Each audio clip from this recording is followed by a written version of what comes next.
بتبدأ الحكاية مع واحد اسمه مايك وبنت اسمها إليزابيث واقفين في الشارع بيحبوا على بعض، وبنعرف من كلامهم بعد كده ان علاقتهم بدأت من قريب، وان مايك هياخد إليزابيث لمامته وباباه في المدينة بتاعته اللي اتربى فيها علشان يعرفهم عليها. على الجانب التاني بنروح لواحدة اسمها شيلبي فاتحة مكان كده زي كافيتيريا وفيها بولينج والحاجات اللي زي كده. بيجي لها مدير البنك اللي في المدينة هناك بيقول لها بقول لك ايه يا شيلبي، انت عليك اقساط كتيرة ما اتسددتش، هتعملي ايه؟ فترة السماح خلاص قربت، لو سمحت تعالي للبنك علشان نشوف ايه الخطة بتاعتنا. شيلبي قالت له ماشي هاجي لك البنك بكرة. وبعدها بشويه بيجي لها الظابط اللي في المدينه الوحيد اللي انا شفته ظابط في الفيلم. الظابط ده اسمه بيلي، وبنعرف انه ابن عم مايك. بيدردش مع شيلبي وكان واضح كده انه معجب بيها، وبتيجي سيره مايك. فبنعرف ايه بقى ان شيلبي ومايك كانوا على علاقه اساسا مع بعض، بس مايك سابها وراح حب البنت اللي اسمها اليزابيث دي، ولكن شيلبي لسه مخلصه له لغايه دلوقتي. مجنونه بحاجه اسمها مايك، بتتنفس مايك، بتشرب مايك. عارف انت البنت دي اللي تبقى لسه مخطوبه كده فتعرفك طول الوقت بسيره خطيبها. المهم بيلي بيقول لها ان مايك راجع، بس مش راجع فاضي، ده جايب معاه في ايديه بنت اسمها اليزابيث، البنت اللي بيحبها وناوي يتجوزها. طبعا الكلام ده ضايق شيلبي، لكن ما وضحتش قدام بيلي اي حاجه. على فكره بيلي ده شبه جورج كلوني قوي. على كل حال الليل بيجي ومايك واليزابيث بيكونوا وصلوا المدينه. هناك بيقابلهم بيلي وبيرحب بيهم وبياخدهم يحضروا مباراه لكره القدم الامريكيه. مايك هناك بيقابل اصحابه اللي كانوا معاه في المدرسه، وبنعرف ان مايك كان لاعب محترف جدا في الفريق بتاع المدينه. طبعا بيسترجع معاهم الذكريات وبيضحكوا والجو ده كله. وبيلي بعد كده بيقترح على مايك انهم يروحوا الكافيتيريا بتاعه شيلبي يسهروا شويه هناك وبعد كده يروحوا. مايك في الاول رفض لانه ما كانش حابب الفكره، لان شيلبي دي البنت اللي كان بيحبها ودلوقتي معاه اليزابيث، فما ينفعش يعني يدخل باليزابيث على شيلبي. ولكن بيلي فضل يزن عليه فمايكل وافق. لما دخلوا الكافيتيريا هناك قابلتهم البنت اللي شغاله مع شيلبي وقالت لمايك بقول لك ايه، شيلبي مستنياك في المكان الوراني. هو ايه المكان الوراني ده؟ المهم مايك بيستاذن من اليزابيث وبيروح لشيلبي في المكان الوراني. شيلبي اول ما بتشوفه بتنقض عليه، لكن مايك بيوقفها عند حدها وبيقول لها بقول لك ايه، انا دلوقتي راجل مرتبط وسمعتي اهم حاجه عندي، لو سمحت دونت تاتش، وسابها وخرج. طبعا شيلبي ما عجبهاش الكلام ده وفضلت تعيط. ولكن الغريب في الموضوع انها في نفس الدقيقه طلعت ورا مايك وراحت سلمت على اليزابيث وهي بتضحك في وشها عادي جدا كأن مفيش اي حاجه حصلت في المكان الوراني، لدرجه ان مايك نفسه استغرب. يا بنت مش انت اللي كنت لسه بتبكي من شويه، دلوقتي جايه بتسلمي عليها وانت مبتسمه؟ هو في ايه؟ شيلبي اخذت اليزابيث على البار علشان تعزمها على مشروب، خلت اليزابيث تشرب كتير جدا وكانت عماله بتضحك وتهزر معاها طول الوقت. واليزابيث شربت لدرجه انها ما بقتش قادره توزن نفسها ولا تمشي كويس. والسهره خلصت وخرجوا بعد كده بره الكافيتيريا بتاعت شيلبي. ولكن اليزابيث ما كانتش شايفه قدامها. مايك قال لها انت ما ينفعش تسوقي عربيتك وانت بالحاله دي. فاليزابيث قالت له معاك حق، وعلشان كده انا مش هينفع ارجع معاك البيت وباباك ومامتك يشوفوني وانا بالحاله دي. انا مش عاوزه اول انطباع ياخدوه عني يبقى وحش كده. وقالت له انها تشوف اي فندق تبات فيه لغايه الصبح وهتبقى تجيله بعد كده. بيلي قال لمايك اليزابيث عندها حق، وانا هاخدها اوصلها للفندق وهوصلك انت كمان للبيت ونسيب لها عربيتها هنا. وفعلا بيلي وصل اليزابيث للفندق وبعد كده وصل مايك للبيت. ولكن اليزابيث لما دخلت الفندق صاحب الفندق قال لها ان ما عندوش ولا اوضه فاضيه. فاليزابيث قالت له ازاي، ده اليافطه بره مكتوب فيها ان في اوض فاضيه في الفندق. قال لها اليافطه عطلانه، شوفي لك فندق تاني. وصف على فندق تاني بعيد عنه ب 10 كيلو. اليزابيث في الوقت ده ما كانش عارفه تروح فين ولا تعمل ايه، معهاش عربيه، ولما حاولت تتصل بمايك تليفون ما كانش فيه شبكه، فما كانش قدامها غير انها تضطر تمشي المسافه دي على رجلها. في نفس الوقت شيلبي كانت راكبه عربيتها ومروحه، كانت عماله بتبكي ومنهاره جدا ان مايك سابها وراح لاليزابيث، وبسبب كده ما كانتش مركزه في طريقها كويس. يحصل ايه بقى؟ شوف يا اخي سخريه القدر، شيلبي بتخبط اليزابيث بالعربيه وهي ماشيه على الطريق واليزابيث بيغمى عليها. شيلبي بتتفاجئ انها اليزابيث، فاخدت اليزابيث بالشنطه بتاعتها وروحت البيت. تاني يوم مايك لما بيصحى الصبح بيتصل باليزابيث، لكن اليزابيث مش بترد عليه لان التليفون اساسا مع شيلبي. وبندرك بعد كده ان شيلبي عملت الاسعافات الاوليه لاليزابيث وحطتها في بيتها. واليزابيث بعدها بشويه بتفوق، بتقول لشيلبي هو ايه اللي حصل؟ قالت لها امبارح وانا مروحه بالعربيه لقيتك مرميه على الطريق، تقريبا كده في عربيه خبطتك وجريت، ومن حظك الحلو ان انا عديت وانقذتك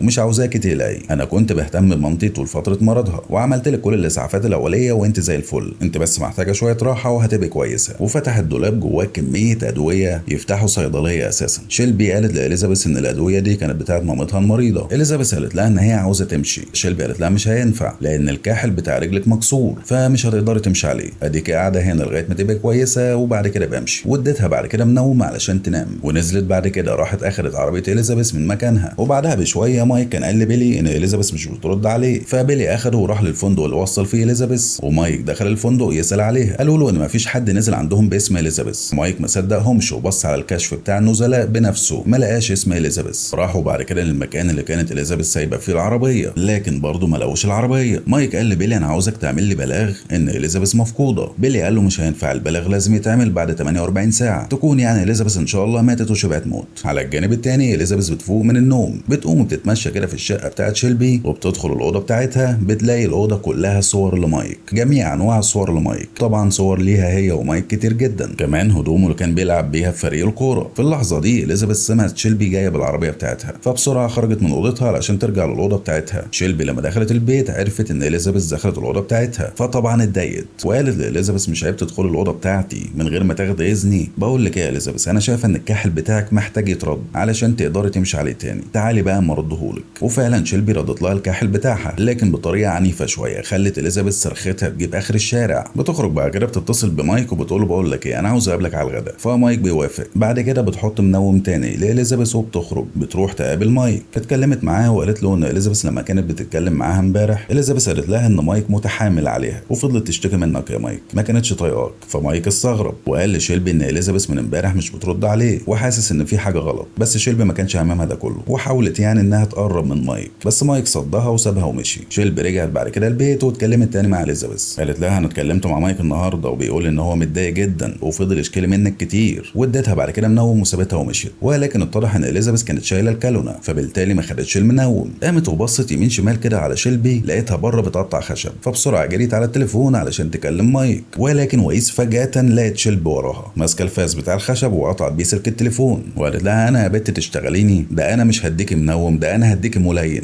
هخلي السيفون ما يلحقش عليكي. خدتها رجعتها الاوضه تاني واديتها منوم، والمره دي اتاكدت ان اليزابيث في ايديها الكالونه لانها لزقتها لها في ايديها. مسكت بعد كده الشنطه بتاعت اليزابيث وفضلت تفتش فيها، لقت ان اليزابيث كانت جايبه هديه لمايك عباره عن جاكيت بليزر. فشيلبي قالت حلو الجاكيت ده، نعمل بيه حركه حلوه. على الجانب التاني مايك بيروح لبيلي في الاسم اللي برضه ما فيهوش اي حد غيره، انا مش فاهم ازاي يعني. بيقول له عم تشوف لي حل لليزابيث دي، انا خايف على البنت. بيلي قال له انا اتصلت بكل المستشفيات وما فيش اي حاله متسجله باسمها ولا حتى في المشرحه. وقال له بقول لك ايه، مش يمكن اليزابيث هربت منك؟ مايك قال له ازاي يعني؟ قال له يعني يمكن حست ان العلاقه بدات تخش في مسؤوليه جامده فاتوترت يعني وهربت. عادي يعني، في ناس كتيره بتهرب من المسؤوليه. فالكلام ده بدا لمايك ان هو كلام منطقي شويه، خاصه ان شيلبي قالت له ان اليزابيث كانت بتشتكي منه، وقال يمكن فعلا اليزابيث خدت عربيتها وهربت وسابته. كمان في الوقت ده في رساله اتبعتت له من اليزابيث، طبعا كانت بعتها له شيلبي على اساس انها اليزابيث. قالت له في الرساله دي انها رجعت تاني المدينه وانها محتاجه تبعد عنه شويه. فمايك بسرعه اتصل بيها لكن طبعا اليزابيث ما ردتش. بيلي قال له بتتصل بيها ليه؟ ده هي بعت لك رساله عشان مش عاوزه تكلمك، اكيد مش هترد عليك يعني. بقول لك ايه، تعالى انا هسهرك سهره حلوه النهارده تنسى بيها البنت اللي اسمها اليزابيث دي خالص. بعدين يا سيدي ما ترجع لشيلبي، البنت شارياك وبتحبك وبتموت فيك. في الليله دي مايك وبيلي واصحابهم دول بيسهروا مع بعض، وهناك بيقابلوا شيلبي، ومايك لما بيشوف شيلبي بيضعف. المهم بيتقابلوا في الحمام على انفراد. شيلبي طبعا بتحاول تستدرج مايك ومايك بيتجاوب لكن بعد كده بيفوق، بيقول لها لا انا مش هقدر اكمل واحنا مخلصين جدا لاليزابيث، وسابها ومشي. فشيلبي للمره 59 تقريبا بتتقهر وبتتضايق. وتاني يوم الصبح شيلبي بتتكلم مع اليزابيث، بتحكي لها كل التفاصيل اللي حصلت مع مايك في الليله اللي فاتت، بس بصراحه ما كتبتش فيها حاجه، وقالت لها ان مايك سابها ومشي. في اللحظه دي بيسمعوا حد بيخبط على باب البيت، فشيلبي على طول بتروح ضربه اليزابيث بازازه الكاتشب فبيغمى عليها. بتنزل بعد كده تشوف مين، بيتضح انه مدير البنك. بيدخل البيت وبيقول لها انا استنيتك كتير وانت ما جيتيش. المدير قال لها قدامك شهر واحد، لو ما دفعتيش الاقساط اللي عليكي البنك هيحجز على الكافيتيريا بتاعتك وكمان على البيت. فشيلبي طردت مدير البنك من البيت.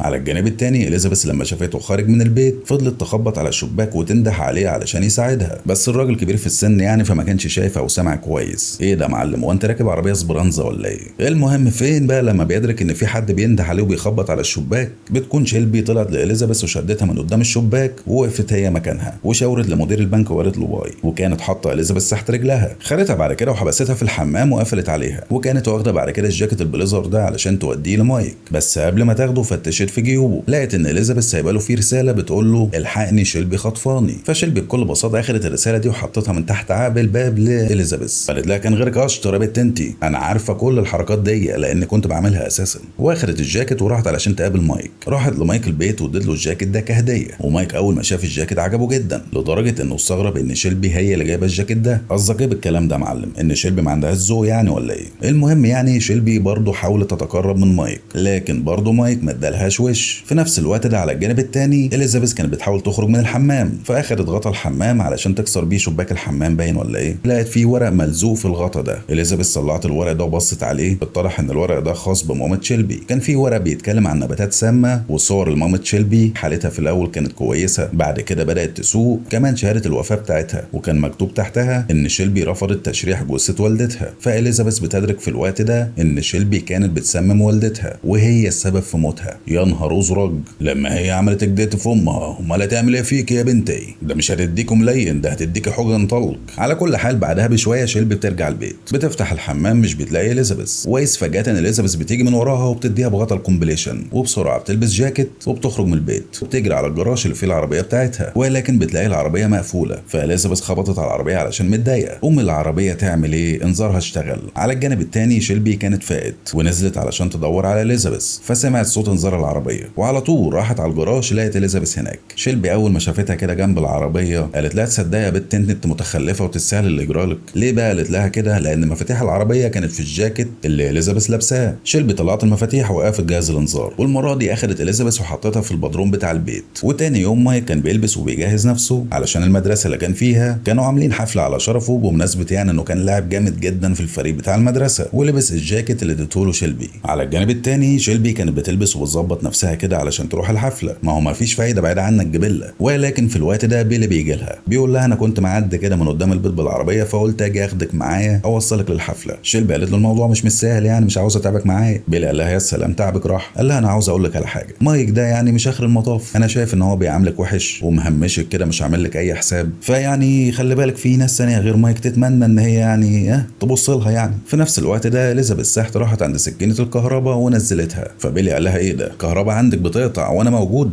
هو سكينه الكهرباء مش عندك تقريبا تحت في البدروم؟ انا هنزل ابص عليها. شيلبي قالت له لا خلاص مش لازم انا هعملها انا. بيلي قال لها لا يمكن ابقى انا موجود وانت تنزلي تعمليها ليه يعني، واصر انه ينزل. المهم نزل يبص على سكينه الكهرباء وشاف إليزابيث موجوده ومتكتفه تحت، ولسه بيلي بيدرك ايه اللي شافه شيلبي كانت نازله وراه بالفاس وضربته بيه. مش بس كده اخدت المسدس بتاعه وقتلته، خدته بعد كده حطته في البرميل بره وقالت تدفيه شويه. والغريب في الموضوع يا صديقي ان شيلبي راحت بعد كده تتغدى تقريبا ولا ايه، ليتس فيست فيها شيلبي وانت تبع الفايكنز ولا ايه، ولا حفيده توماس فوكن شيلبي. المهم على الجانب التاني مايك بيروح الحفله اللي في المدرسه، وقبل ما يدخل يقول الخطاب بتاعه كان بيجهز نفسه في الحمام، قلع الجاكيت كده وغسل وشه علشان يفوق شويه. وبالصدفه بعد كده بيبص على الجاكيت لقى الحروف اللي بتجمع اسمه واسم إليزابيث مع بعض. فمايك ادرك في الوقت ده ان الجاكيت ده إليزابيث هي اللي كانت جايبه له مش شيلبي، وشك ان شيلبي ليها علاقه باختفاء إليزابيث. فعلى طول ساب الحفله والمدرسه وراح لبيت شيلبي جري، رزع الباب ودخل البيت على شيلبي قال لها هي فين إليزابيث، وفضل يصرخ وينده على إليزابيث بصوت عالي. فإليزابيث لما سمعته وهي تحت فضلت تصرخ علشان يسمعها، وفعلا مايك سمع إليزابيث ونزل لها بسرعه البدروم علشان ينقذها. ولكن طبعا شيلبي ما سابتهمش، نزلت ورا مايك وكان معاها المسدس وكانت عاوزه تقتلهم، بس طبعا ما قدرتش تقتل مايك لانها بتحبه فضربته برصاصه في رجله اهو يعرج بس يبقى شغال عايش. في اللحظه دي مايك هجم عليها وخبطها في الباب، فشيلبي علشان بنت رقيقه اغمى عليها من الخبطه البسيطه دي. المهم مايك شال إليزابيث وخرج بيها من بره البدروم، وفوق بقى كان بيدور على سكينه علشان يقطع بيها اللزق اللي إليزابيث متكلبشه بيه. في اللحظه دي شيلبي طلعت وراهم وهي ماسكه الفاس، كانت رايحه على إليزابيث علشان تقتلها، ولكن مايك انقذها. فبعد كده اتلموا عليها هما الاثنين، وإليزابيث نطت فوقيها كده ونزل فيها بالخوذه بتاعت لعيبه كره القدم وضربتها على دماغها لغايه ما وش شيلبي اتدشمل. ومايك بعد كده شال إليزابيث وخرجوا من البيت. ولكن بعد كده لما بنرجع لشيلبي بيتضح انها ما ماتتش. لغايه هنا الفيلم بينتهي. يا ريت بقى تدوس كده على اللايك وتعمل كومنت وشير علشان الفيديو يوصل لناس اكتر، ماشي؟ ما تنساش تدوس على اللايك كمان لو انت مش مشترك فاشترك وفعل الجرس علشان تجيلك اشعارات بكل الفيديوهات الجديده. مستنيكم ان شاء الله الفيديو اللي جاي.